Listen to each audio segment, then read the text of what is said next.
Back to the channel. My name's Brad. This is SuperCoach Pro. Today we're doing the final season review here. I won't go into the trade history, etc. That might just be a separate video. In terms of players as well that I start with next year, dive into separately. But team review, I should say, really for this one. So round 24 team review, 2,303 is probably not a good score.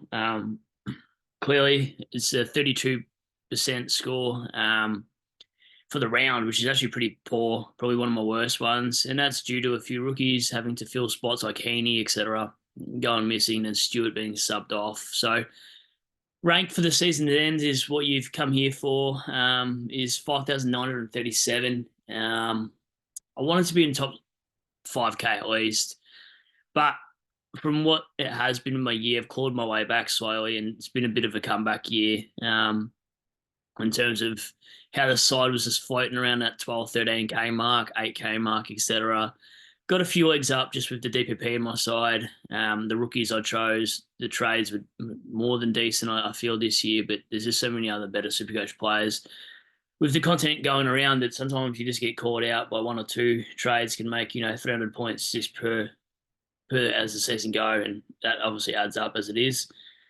So the side, how we fared wasn't good at all, to be honest. Like Houston didn't play, nor did Sheasel. So you're already two primos short in the back line. You fielded 28 for Marty Hoare, who the week before went 103, and I sung his praises.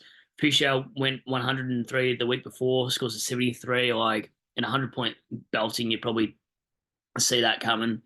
And McKercher as well. There's no points for the Roos, so this is an issue maybe going forward. Do you actually start McKercher because of this? Those thumpings that North have been having. Stewart, biggest disappointment of that injury. Yeah, so that's an absolute failed pick. I feel like all the back line's been a bit of a fail this year from Honest, Bar, Sheasel, Dacos, and maybe Ryan with a 3. Houston feels like a bit of a fail. I know it's a bit hard to say that with a 106 average, but it's just been pretty poor since getting into my side. Bont, Butters, it's whatever. I didn't roll the die on Bont in the end, nor I didn't go for Butters either. I just thought if it was at Adelaide Ovals, I would have done it. I just decided not to last minute. And then Merritt, I didn't foresee him going this big, to be honest. And then Steele just seems to disappoint, and Green at the worst time that I really needed them to stand up like they have the last 3 weeks. Really, my side's been so good 3 weeks prior to this, and then they churn out something like this. But that's based on my primos being out. Like you can't hold trades at the very end most years, and this was one of them that you just had to run and gun and just hope for the best. And I did that too often. Sarong, it's whatever. I'll probably start him again. He'd be a good price next year. Young, disappointing, and Elias and Rosie, just whatever. It's better than the Clary pick. Heaney didn't play, so I had to field Dowing. Was that the right call? Was by 1 point. I had Fraser or Dowing, and I was out with some boys on Saturday night. And I totally forgot when you're mid drinks that I could have swapped Dowing to the forward line. I don't know why I didn't see that in my side, but the power of drinking does that. But anyway, the Gold Coast Richmond game was a good one to go to for my first and last game of the season with Jonas, that you've seen on the lives and people's streams and comments and whatnot throughout the season. So it was actually good to watch the game with him and see Dusty, Grimes, Pickett say goodbye to the fans and whatnot. And then, yeah, Fraser, it's whatever. I was hoping he'd go big like he did the week before so I could whip him with Rosie. That was the plan. If he was going to turn up, I would have put Rosie on the bench and put Sin on. But obviously that didn't happen.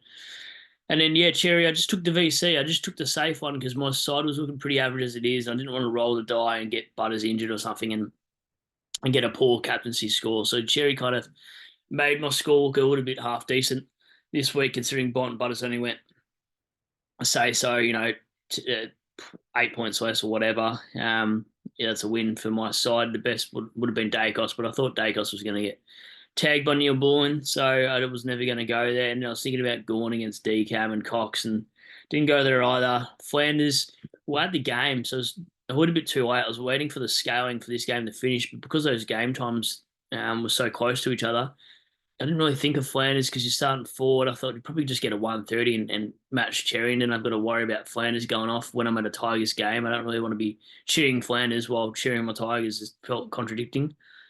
So even though I should have put him there because it was the obvious call. Um, but yeah, 161, it's huge. He's normally better at home. I wasn't expecting a 161. But yeah, he was unreal. He snapped a nice goal in the first quarter, unfortunately, for the Tigs. But the rest of the forward line was okay. Jackson finally pulled through a decent score, 94 average for the year. You'll take that considering how much money he's made for me with Sweet, Meek, etc. Um, Cherry's 730k, so that's pretty wild. Mana pulled through, clutch 90, needed that. And then Dowling and Richards is whatever. So the bench cover was okay. Like I fielded a whole 22, and that was due to the DPP flexibility on my side. I still had one spare in the midfield. So my takeaway for this side for the end of the year is that I probably grabbed the right rookies to cover as much as I could. But at the end of the day, you're going to lose points when you're fielding Hall, Mana, Dowling, and Richards in round 22. To score a 2-3 with four rookies is probably not the worst thing in the world. But probably more disappointing because there's other teams that had a better side that would have had better cover and had a 23rd primo who was a proven primo, but I just never got there in the end. Too many sideways trades at the start of the season. So I tried my best. It wasn't like last season. I think last season I finished around 1100, 1200, just outside the top 1K. I know it was that the year before. That might have been the year before. I'll have to check my history for the last three seasons and see where I fared. I'm thinking 2 years ago that it might have been that instead. Last year, I feel like it was around the same rankings. Let's go to history, have a look. So that was this season. Yeah, can I filter it? Yeah, wow, this guy went nuts. How do we have a look at that real quick? I know there's a way to do it. It gets me every time. On the app, it's different to what it is here. Vice versa. It's probably in history, I think, actually. So how we fared over the last few seasons. I'll do a separate trades video and where we went wrong this year and where we went right. So my 23 season, what did I do? I think this was the comeback season. This was the hard season because 23 season last year, we started off round position 100k, and that was awful. And then, sorry, overall positions here 100k, and we worked our way back from round one to 100k. We got to 6,473. So we did slightly better this season. But the year before, I got the starting side right. And you have a look at that 2022 season, right? And round one, we were 24k, but we stayed in the top 10k throughout the season, basically, if not better. So 4,000, 4,000, 7,000 rank, 9,000, we pitted out a little bit. But we stayed there. We were around, floating around, 1,300, 1,700, 1,600. Then we blew out a little bit here, 2,400, etc. But we finished 1,200 the year before last. And I'm going to have to reflect more on my 2022 season because that was just a good starting side. This year, I mean, last year was the comeback. So you're watching me last year going, shit, can he bring it back and actually do really well and finish strong? And I did. So I'm a good finisher. This year, where was I? Wasn't that 24? So 35k ranking. I pitted out to 30k, 17k, 13k, 14k, 5k, 11k, 9k, 12k. This is where the frustrating bit was. The middle of the season, that sort of, or 2/3 of the season in 12,000 ranked doing videos is just hard. Then it got to 8,000. I thought, oh, you beauty, we could really do something here. 5,000, 12,000. Wish we had finished here last week. That would have been nice, and then blew back out again. So, yeah, I'd have to work out where we went wrong, but we definitely traded too many players early on. I feel too. You can see the trades made this season pretty heavy, and then we had none really in the last 1, 2, 3, 4, 5 weeks to use. Whereas let's have a look at 2022 season. What did we do? See here, we weren't aggressive. People say play aggressive, but 2022 season, I didn't use any trades because my starting side was a good squad. So you get that starting side right, and you've only used 2 trades in 4 rounds, which is amazing. And then I still had trades with, you know, uh, 2 rounds to go, I still hadn't made a trade. So I've got to do something like that again.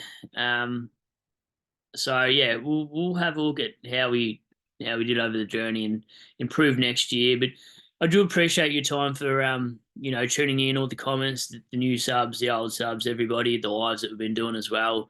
The team ups of Shorty, SDS, Saint Binger, Damo from Edge. Yeah, there's been a few of you, AFL Rookie Coach as well, that I've done some content with this year. So that's been good fun.